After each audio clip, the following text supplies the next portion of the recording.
નમસ્કાર, હું છું એન્કર અર્પિતા પટેલ. આપ જોઈ રહ્યા છો news snap channel. News snap ચેનલમાં દર્શક મિત્રો આપનું હાર્દિક સ્વાગત છે.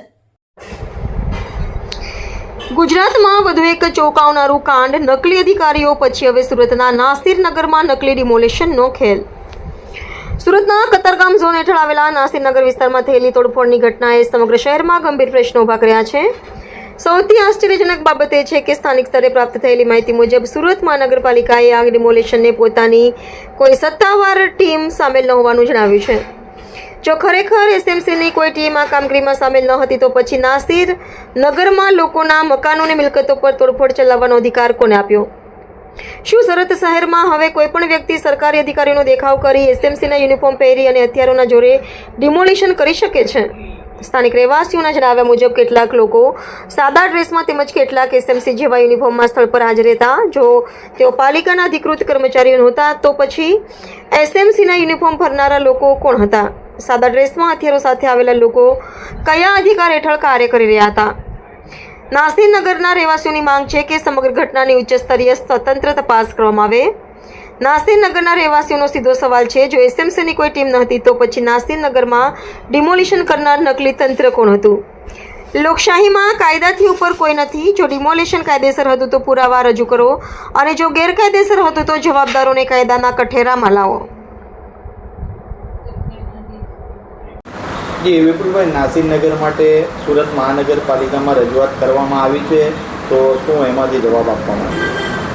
નાસિરનગર બોગસ ડિમોલિશનમાં જે રીતનું સરકારી તંત્ર, મહાનગરપાલિકાનું તંત્ર અને પોલીસ વિભાગે કોઈપણ નિયમ અને કાયદાનું પાલન નહીં કરી માનવતાને સરેઆમ શરમ કરી શરમજનક સ્થિતિમાં લાવી અને 100 જેટલા ઘરોને તોડી નાખવામાં આવ્યા છે. ત્યાં ગરીબ અને કામદાર મજૂર નાના લોકો રહેતા હતા અને તેઓને ખબર પણ નહીં હતી કે મારું ઘર તૂટવાનું છે. સુરત મહાનગરપાલિકાનો ઠરાવ છે, એના નિયમ છે કે જેનું પણ ઘર તોડવાનું હોય અથવા કોઈક મિલકત હટાવવાની હોય તો તેમને કાયદા મુજબ 21 દિવસની નોટિસ આપવામાં આવે છે. તેમને એમના સમય, એનો સામાન હટાવવા માટે અથવા એમની જે બી પરિસ્થિતિથી એને નવી પરિસ્થિતિમાં જવા માટેનો સમય આપવામાં આવે છે. અને જે પણ સુરત શહેરના વિકાસ માટે પોતાનું ઘર કે ખાડી કિનારે હોય, નદી કિનારે હોય, રોડ કિનારે હોય કે સરકારી જમીન કોર્પોરેશનની જમીન પર હોય તો તેમને સરકાર દ્વારા એટલે કોર્પોરેશન દ્વારા એમને પુનર્વસન માટેની એ જગ્યા આપવામાં આવે છે અને મકાન આપવામાં આવે છે. પણ આ બધા નિયમો બિલ્ડરોને સાથે મળી આ વ્યવસ્થાની અંદર બિલ્ડરો હતા, બિલ્ડરોના અસામાજિક તત્વો હતા, સાદા ડ્રેસમાં પોલીસો હતા અને કોર્પોરેશનના અધિકારીઓ હતા. આ બાબત સર અમે જાણકારી કરતાં જ્યારે અમને ખબર પડી કે અમે કોર્પોરેશનના અધિકારી પાસે ગયા તો કોર્પોરેશનના અધિકારી કહે છે કે આ અમારી એક્ટિવિટી ન હતી, અમારી આ પ્રવૃત્તિ નહીં હતી, અમારો આ ધંધો જ નહીં હતો તોડવાનો.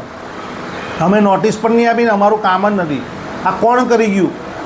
મશીનરી કોર્પોરેશનની, અધિકારીઓ કોર્પોરેશનના, કામ કરનારો કોર્પોરેશનના, પોલીસ, બધું જ સરકારનું. પણ તે એવું કહે છે અમે લોકોએ નથી તોડ્યું.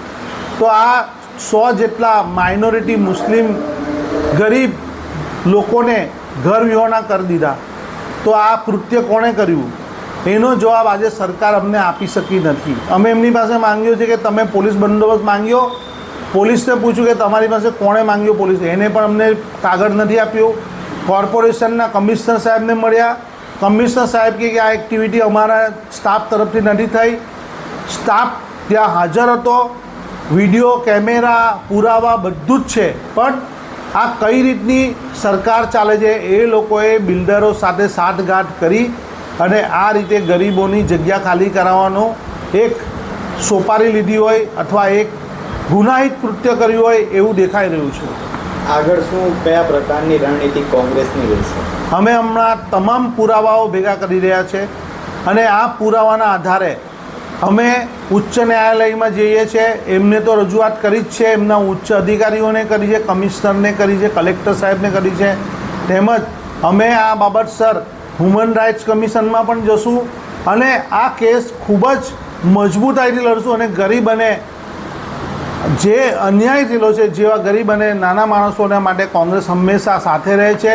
તેઓના ઘર વિહોણા થઈ ગયા છે, તેઓના પરિવાર આજે રોડ પર આવી ગયા છે, તેઓને ન્યાય અપાવવાનો અમારો પહેલો કામ છે, એ અમે શરૂઆત કરી છે.